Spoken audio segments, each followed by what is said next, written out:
Good morning and welcome to the programme. We have a packed programme this morning. Sometimes that sounds like a cliche, but it is a packed programme. It's like a spree programme, isn't it, TV? I guess you could say that. A packed series of events, that's it. We're going to be talking about the incident and the report that we covered yesterday in depth. We're going to be talking to Oisín Daly's father, Martin Killalay. This is about the incident of the attack in April where 3 young men were sprayed or suffered acid chemical attack. We'll have an update on that. We're also going to be talking to Paddy Joe Ryan. He ends his 5-year term as County Board Chairperson of Waterford GA. He's going to be live in studio, so any questions you have for him, please text or WhatsApp us 083 333 975. We've a lot more besides. We're going to go straight into the issue of, is there a budget going to be formed tonight in Waterford Council? If not, we are looking at midnight tomorrow night, the possible disbandment of Waterford Council and all the councillors losing their jobs.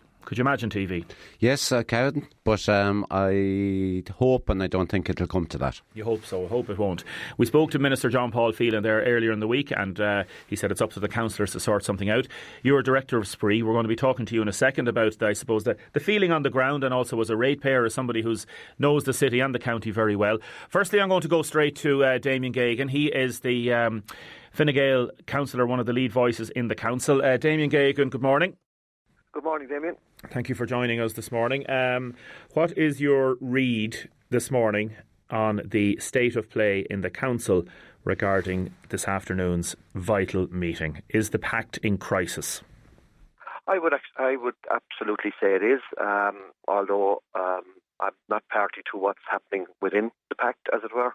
But just from reading the situation and picking up various different bits and pieces, I do think that the pact is in trouble, precisely as my party and myself predicted last June when the AGM was held. We kept asking, was there going to be a focus on passing budgets and actually doing the business of the council for 5 years? And it seems that the pact, when it was put together, focused on one thing and one thing only, and that was mayoralities and chairs of strategic policy committees and stuff like that, and they did not focus on doing the business of the council, and I do now believe that they're in trouble. I think it's been pretty obvious for the past few weeks. If you look at some of the comments that have been passed on social media regarding the budget from members of the pact, I think it's pretty obvious that they decided a long way out, basically, that they couldn't do business. Are you aware of crunch meetings last night which ended up in disharmony? I am. I'm hearing that both last night and this morning. I believe that I believe they say a week is a long time in politics. Well, a couple of hours is a long time as well. So I mean, we have until this afternoon, and we will see then what has really transpired over the past couple of days. But I do believe that the pact is in trouble, and that they've fallen really at the second hurdle, I would say, really. The first hurdle was the local property tax meeting, and they had no problem there in introducing an increase for 2020. But when it came to the budget, they've been talking about how they were in discussions with Michael Welch in September. And here we are now in December, and it looks as if they're not going to propose a budget this evening that will get through the council. They're basically conceding their authority on the council. They arrived with much fanfare in June and spoke about being a progressive alliance and things were going to change on the council, and here we are now in total disarray. Do I detect a note of gloating in your voice, Councillor Geoghegan? No, I'm just stating the facts as I see it. I mean, it's not as if I'm just saying it this morning. As I said last June, we pointed out that, I mean, we're fairly experienced. I'm pretty experienced when it comes to working in an alliance or in a pact on the council. And if you do not focus on budgets and development plans and that type of stuff and the business of the council over the course of 5 years, you're going to be in trouble. And it has come to pass now that the pact is in trouble. What are you going to do yourself and Fianna Fáil? Will you propose an alternative budget, and will you assume control of the council this afternoon? Right now, we don't have control of the council. We've got to see what will transpire at the meeting this afternoon. I'm sure it'll be an interesting meeting, but we certainly won't be found wanting when it comes to doing the business of the council. Will you be able, have you Seamus O'Donnell on your side? Have you other councillors that you're looking at taking from the pact and basically assuming a new coalition to take control of the council? Well, I'm not going to go into whether we have or haven't anybody. I mean, that's, right now, the Sinn Féin, Labour, Green, Independent Alliance, as far as I'm aware, is still in control of that council, and we won't know until this afternoon definitively what their position is. Would you like control of the council? When you're in politics, you want to be in the position to make decisions, and we attempted last June to form a pact. The others decided they wanted to go a particular way. We asked that if there was the pact to be formed, that it would focus on budgets. They went another direction, and it has come to pass now that they're in trouble. Councillor Damien Gagan, thanks very much for joining us this morning. Thank you, Damien. Thank you very much. TV, we are going to just go straight to Seamus O'Donnell before we come to yourself, if that's okay. Seamus O'Donnell is the independent councillor based primarily, I suppose, in Ryan and on Shanafubble. Seamus, good morning. Good morning, Damien. Are you looking forward to a packed series of meetings and crisis talks and crunch talks and everything going down to the wire? Well, actually, I'm not in the pack at all. I know, yeah. But in terms of how things are going to pan out today, do you think the pact is in crisis, or how would you define it? I think it is, actually. I think it is. Because Sinn Féin said they'd vote for nothing. I'd expect that because for the past 5 years they voted for nothing. And what do you think is going to happen today? My honest opinion, I think the council will fall this evening. And if it do, I'm not a bit worried. Why would you not be worried? I'm not too worried, no, because they're talking about everything and still they're not voting for anything, and I have a problem with that, actually. Yeah. I have a problem with a few of them that's in the pack. They just don't want to vote, they just want everything for nothing. What happens if the council falls tonight and there's no other... Damien, if it falls tonight, my honest opinion is, by Friday night at 12 o'clock, we'll be out of a job. And there'll be commissioners sent in. And whether Sinn Féin likes it or not, or whether the pact likes it or not, that budget will be brought in whether or which. And we can't do nothing about it. And there's one thing sure and certain that I'm not going to stand up for tonight. I'm not going to stand up for cutting on roads because we have too much work done in the past 5 years on the roads. To keep them up to date. Potholes, drainage. I could name 20 or 30 jobs that we have done there over the past 5 years. And I'm not going to vote to cut roads. And I'm not going to be voting to increase rates because I'm a ratepayer myself. We cut a lot of the gimmicks that's running along there in Wars for the past 10, 20 years. Like what? Well, there's quite a number of stuff that we can cut back in. Go on. Name a few examples. I could name all those gimmicks that's going on there with the past 5 or 6 or 10 years. People get money for this, money for that. More little, we would say, a small little top-ups, we'd say, for something or another. Are you talking about festivals and stuff like that, like Winterville? I'm actually talking about festivals. Festivals, yeah. I'm talking about festivals. The festivals are taking the biggest bulk of the money out of the council. So you'd get rid of Winterville? I get rid of all of them for the time being, because I tell you the reason why, Damien. This is only this year. What about next year? There'll be 3.5 million shot next year. They're only shot 1 and 3. They're only one shot. Actually, they're only shot a little over 1 million this year. Where's it going to come out of next year? Yeah, and if there's an alternative budget proposed tonight by Fianna Fáil and Fine Gael, would you go with it? I'd go with Fianna Fáil and Fine Gael if they think they can come up with something. Because for the past 5 years, I voted with them. Although I was independent, I still voted with Fianna Fáil and Fine Gael to take in the budget. Like the council is not going to run in hot air. Everyone knows that. I said that at several meetings. It's not going to run in hot air. We got to get money somewhere to run the show. And are we going to go back to the good bad old days of potholes that you go into, you'd have to come out full of water and drive along the road there and bust the rims of the wheels and everything. Look, I've seen it there in 2013. There was a disaster along the roads. The roads was unreal. With the past 5 years, we're the best roads as was in the country, and I won't go back to see that happen again. Councillor Seamus O'Donnell, thanks very much for joining us this morning. Thank you very much. Thank you very much. TV Honan, Director of Spree, what did you think of what Councillor Seamus O'Donnell had to say there? I thought Seamus kind of zoned in on two really important points that I'd agree with him on.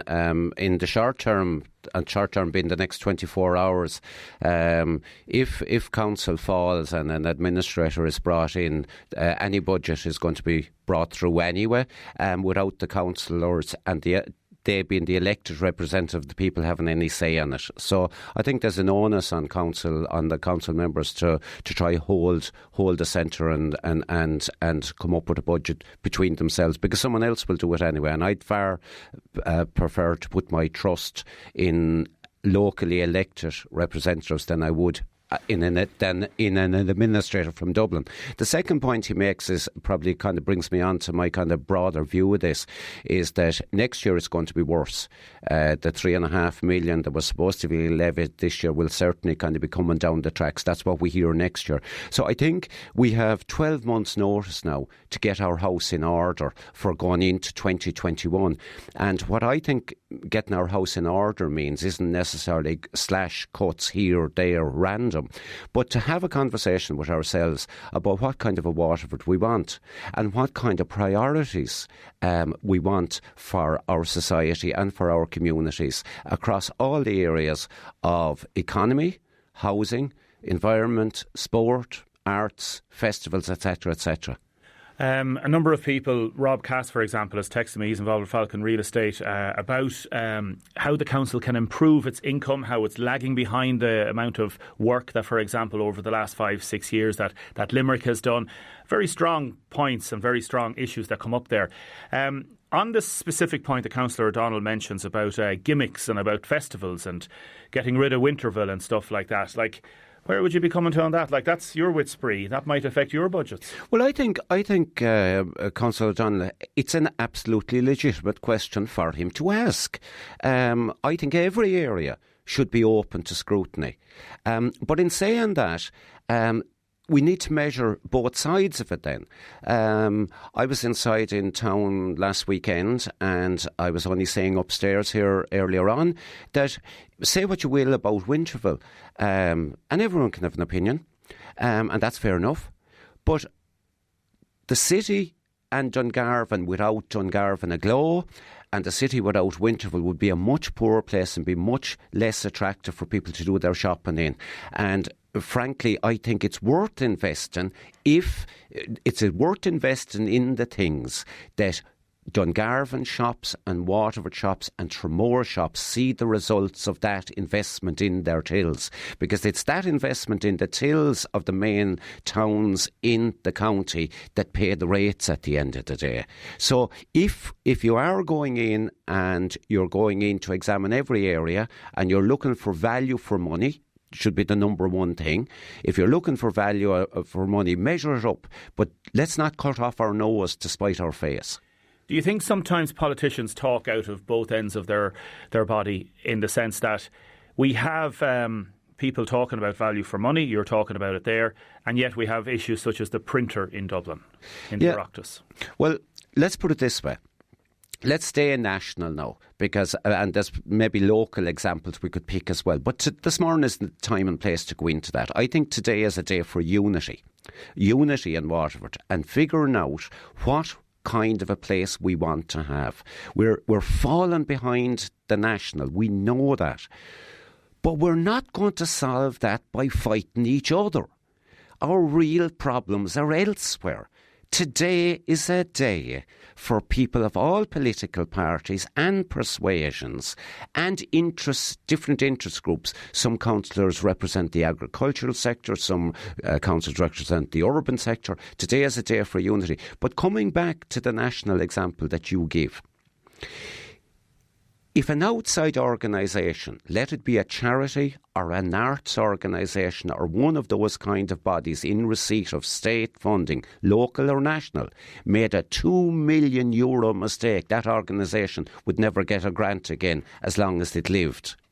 But there seems to be a different model when public service decisions are taken. And I think that's something that has to come into the conversation. Value for money has to be looked at internally as well. So a blame game. The Sinn Féin councillors have been blaming the government, saying it's the government's fault, it's Damien Geoghegan's fault. Damien Geoghegan and the Fine Gael party locally are saying Sinn Féin are sitting on the fence, they're not able to pass a budget, the pact is falling apart, Labour are getting collywobbles, they don't know what's happening, and like it's sad that it's reached this.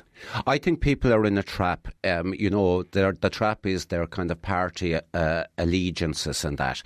And, the standoffs between parties at national level is one thing. But 9 times out of 10, certainly 7 times out of 10, in any local authority in the country, for the good of the county, for the good of the local, people come across all sorts of party lines to achieve something that's worthwhile for their community. So in the next 24 hours, we've got to protect Waterford. The councillors, and there's good people, men and women out there on the council. I know a lot of them personally. I have a lot of time for them. But they've got to put their heads together this evening and come up with a solution that protects Waterford business, but also doesn't go on a slash and burn. I mean, it's all very well to say, cut the festivals or cut the museums or cut the housing programme or cut the roads programme. But that in itself ultimately hurts Waterford. If there's going to be readjustment of how money is spent, let's get around the table and figure out how we can do it without actually hurting Waterford. OK, we have Councillor John McGuinness, Councillor Conor McGuinness on the line. Councillor McGuinness, good morning. Good morning, Damien. How are you? Good. I know you're in a personal situation there this morning. Thank you for taking the call. Really appreciate it. You've been listening to some of what TV had to say. You heard Damien Geoghegan earlier on and also Seamus O'Donnell. Can I ask you, is the pact in crisis? Well, the whole council crisis, and I think that's something that Damien failed to acknowledge. Damien Geoghegan failed to acknowledge earlier on. That the council is in crisis. That was something, an unprecedented budgetary crisis, the like of which has been seen in this local authority and many other local authorities for a very long time. We're facing a cut of $16.5 million. The government has given us $2.5 million to offset some of that. So we're facing a net cut of $14.5 million. So the whole council is in crisis. Now, I'm talking about majorities or numbers or different parties.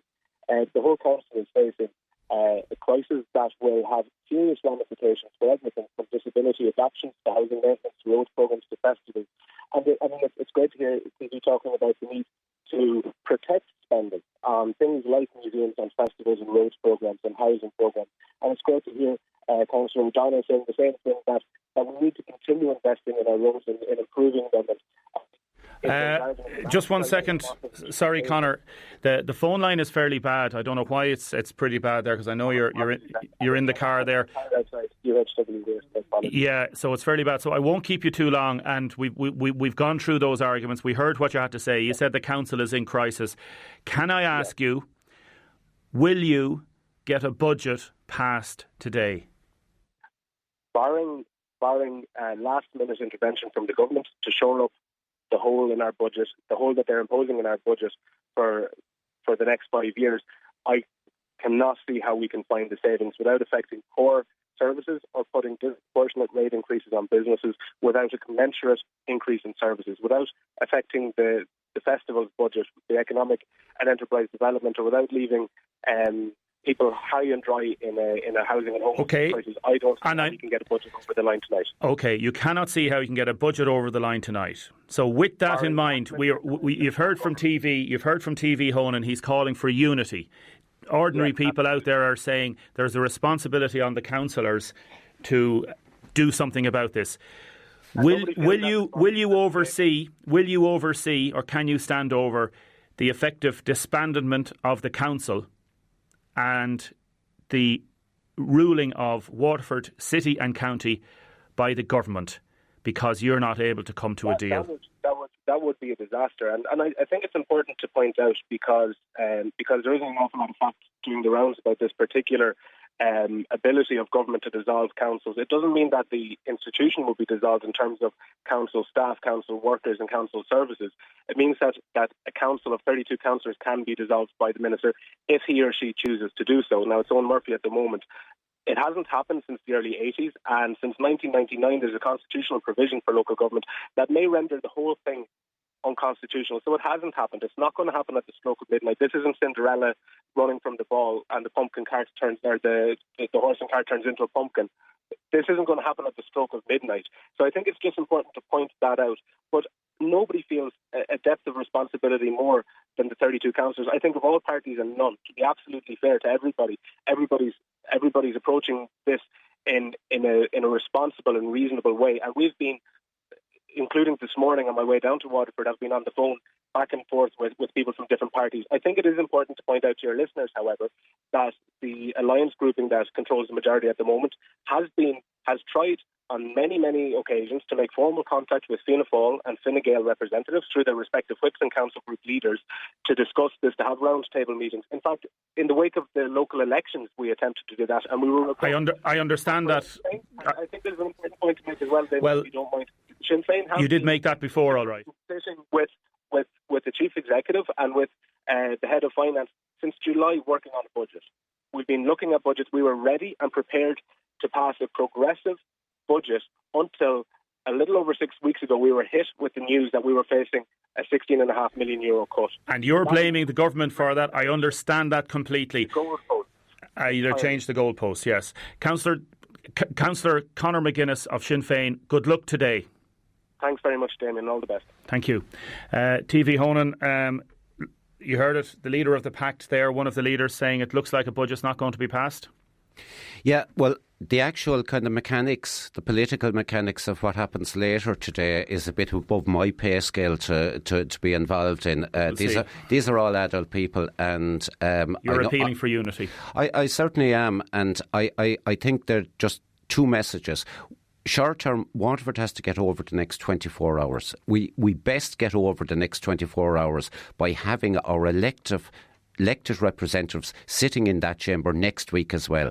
I think get over the next 24 hours, and then we need to start a conversation between ourselves about how we cope with what's coming down the tracks for next year. TV Honan, thanks very much for joining us. Coming up next, Paddy Joe Ryan.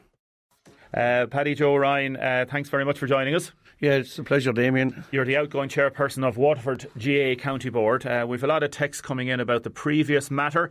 A lot of the same sort of stuff, basically talking about the council and different issues. So I'm not going to go through all of them now because I want to give Paddy Joe a good bit of time to talk.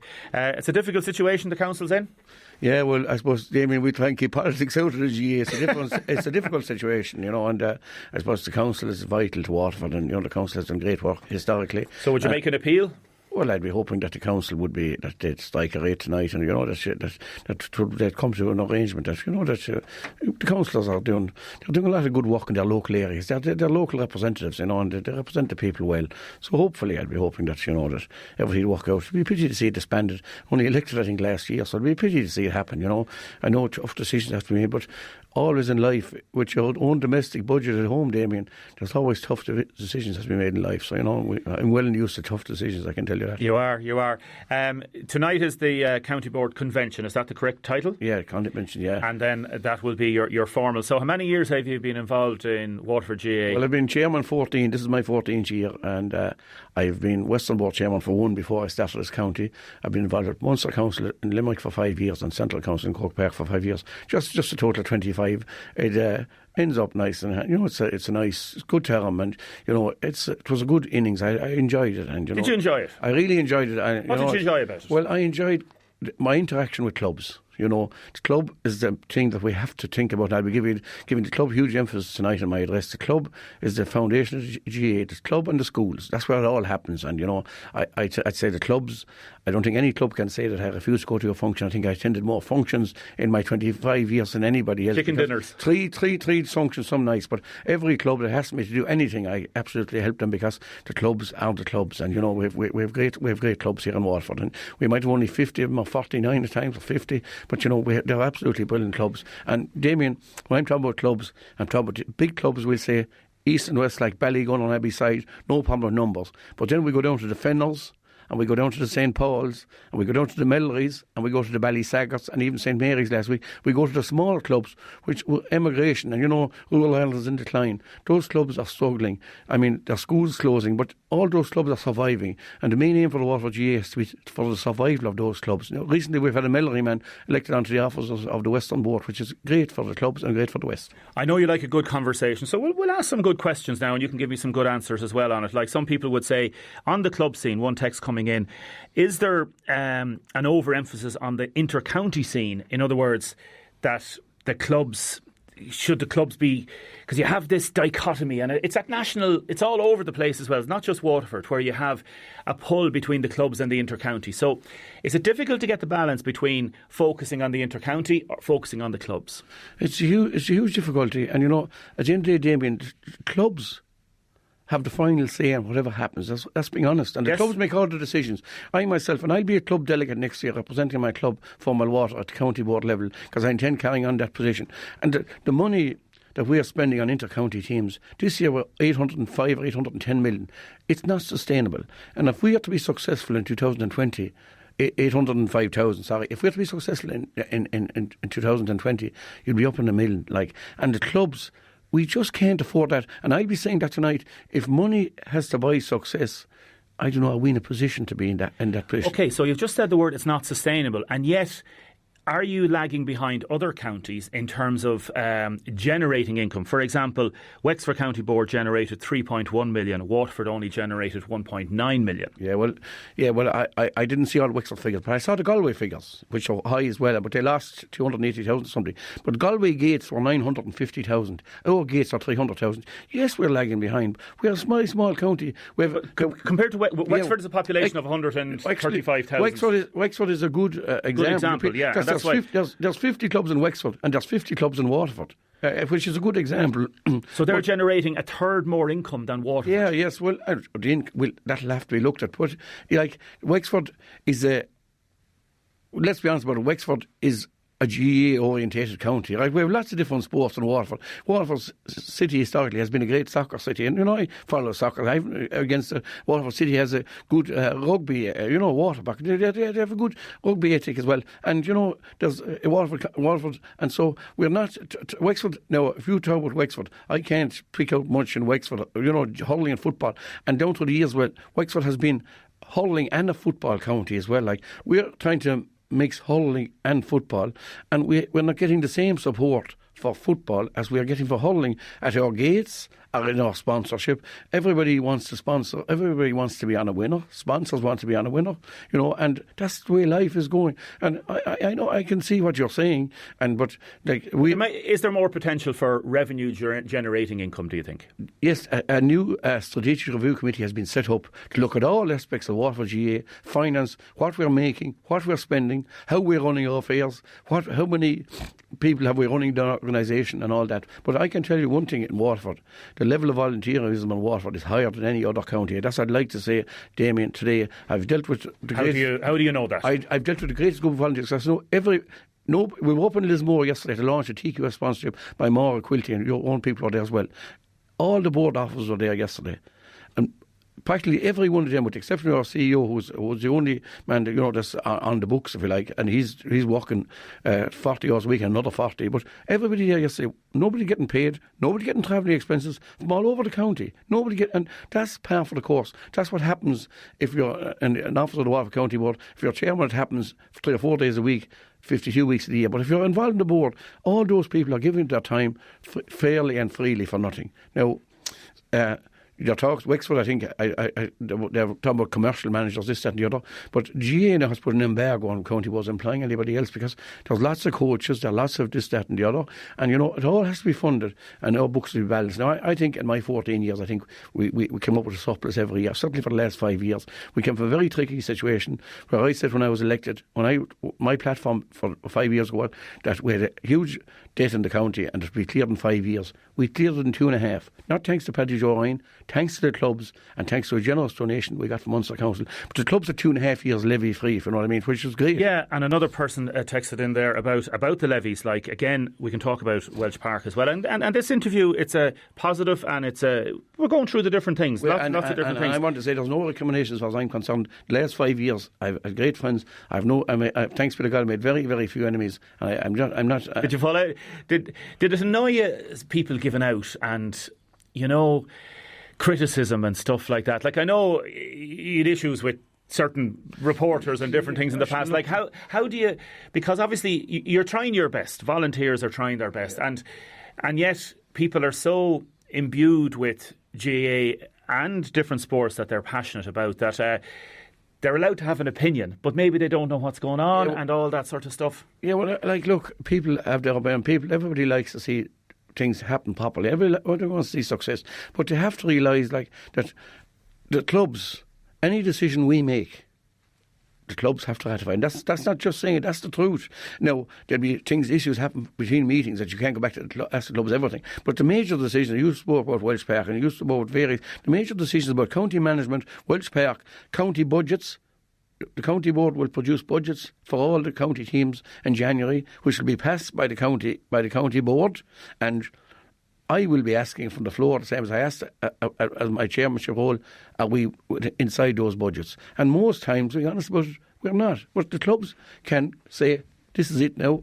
We've reached our budget and we're drawing the line there. In terms of the levies, why should clubs be expected to pay levies to subsidise county development board plans when there isn't as much, I suppose, income generated in other sources? What is the situation with Welsh Park? The situation with Welsh Park is, Damien, and you asked, we'll just go back to the levies. I just answered that call on levies. Yeah. Levies, we can't expect to build a new stadium in Waterford and cost us nothing. Being honest about it. Now, if we have to build a new stadium that costs, we'll say, 9 million, and 8 of it is subsidised, and the county has to provide $1 million. Now that's a cheap stadium. Be honest about it. The clubs have agreed. Clubs have agreed to do that on a number of occasions. Yep. There's not a problem there, and the term of that levy will be decided by what money we can get in a sponsorship. We sell our naming rights, we sell our dressing room rights, we sell our stand rights, we sell blah blah blah. We've gone down the road. We've all this in place. Pat Flynn, Sean Mihal, John Jackson, myself. We've been working at this. We've met all the various people. Now the position with Welsh Park is. It's a huge disappointment to me that Welsh Park hasn't started during my tenure. It's a huge disappointment. The situation is, Croke Park and Munster Council told us 3 or 4 years ago, Welsh Park is the only game in town. We won't give money for anything else. We're not selling Welsh Park, and we're not going out the country and selling the stadium in town, and not becoming a tenant and carrying off. That's, if you want to say, or buying a greenfield site out there. So the central population is historically the GA doesn't move venues or doesn't go from the central population. 60% of the population inside Butlerstown. The situation with Welsh Park is government funding has been promised, and there's elections and there's votes of confidence and there's this, that and the other and the all, and we'd hoped that in October that there'd be an announcement of funding. There's 3 major grounds that the GAA have backed at national level. And there wasn't, and there hasn't been yet. So why not? We were told, well, sure, that's the question. You'd have to ask the politicians, but, it's now saying that will be announced in the end of December. No. I was talking to you a number of months ago. We were talking about October, we were talking then November, and then it was said December. The first 2 weeks in December. I thought nothing's going to be announced at the end of December. Well, there's an election coming soon now, it's going to be soon. Well, no, that's what... We're looking at January. When were you told this, that it'd be the end of December? We were told by Croke Park, who are dealing with the government. Yeah. We can only meet the politicians. We haven't access to the government offices, but we do know that Park Talton, in Meath, Kildare and Waterford are the 3 main projects that the GA have on their books now, and they want to upgrade Waterford. We're still not guaranteed the money. Well, hopefully, I think we are guaranteed the money, but if we're not guaranteed the money, I'm just saying this as a former county board chairman that I'll be tonight, Munster Council and Central Council will have to up the stakes. The stadium is needed in Waterford. Welsh Park needs to be done. It needs to be done, but it can't be done if there's no money to do it. Yes, but I'm saying is you're talking about 8 million, and now that's 2 years ago with inflation, maybe, but so we're talking about a lot more. Well, we're not. You might be talking 8.5, 9 million. We had allowed for a lot in our pricing. We had allowed for a lot because there's no knocking in Welsh Park. It's all building. So now in building terms, knocking is nearly as more expensive with dumping and all the licences for dumping and blah blah blah. Are you disappointed? You said it. Are you worried that we may not get the money from? No, I'm 100% convinced that we'll have a stadium in Welsh Park. I'm honestly 100%. We have a stadium there. No, we have a stadium. We have a stadium like this, which is lovely, but it's not up to pace for what we need. Purpose. No, it's not up to pace for what we need. I am absolutely 100% sure that Welsh Park will happen. When? Well, I'd be hoping in 2020. I'd be hoping. We don't even have the guarantee for the money yet. As I said, sure, look, I can't make the wheels of government move. And there has been we've met the Minister for Sport. I've spoken with Shane Ross in the lift in Cork Park in the All-Ireland final, and you know what I mean. So you have been lobbying. We have been. We didn't lobby. You can't lobby much now. Like if you lobby, that's something. How long were we in the lift with them for? 20 seconds. Oh well, that was a minute or two while we were waiting up and down. Spoke with them and with Pascal O'Donoghue and just spoke with them general things as well. And what did they say to you? You meet all these things. I didn't. I didn't put my fist up to say you better don't forget water now when you're giving out your money, but it's. He would have told you where to go. Yeah, but no, it's just all final day. Listen, Paul from Nave Pole GA Club, best of luck to Paddy Joe. He's always a phone call away whenever advice and support was needed. Other questions coming in. I want to take a quick few ads. Back to you in a second, Paddy Joe. Okay, hold on. Thanks. Welcome back to the programme. Some people talking about the population of Waterford living inside of Butlerstown and stuff like that. Others talking about €2 million left the county, headed up to Kilkenny with the Whitfield Clinic. Other people ringing in to say thanks, Paddy Joe, for the work you've done, and others saying County Board could be doing more. We could all be doing more at any stage. Who would you like to thank, Paddy Joe Ryan? I'd like to thank Damien. I'm delighted to get this opportunity in my last hours. I'd like to thank all our sponsors. Started off with Kieran O'Connor with Waterford Foods, and now we're back to Kieran O'Connor again with Maura Quilty and their family up there. Absolutely tremendous people. I'd like to thank all the other sponsors as well. We had various sponsors in between. I better not name them all because I'll forget somebody. But all the sponsors, big and small. There are 2 hoteliers I'd like to thank in particular.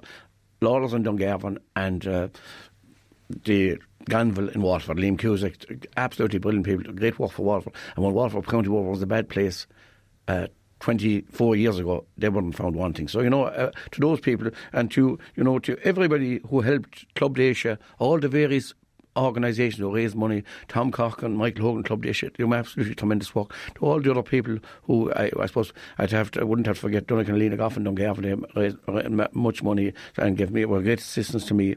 To the county secretary, I've served with 4 county secretaries, which is unusual.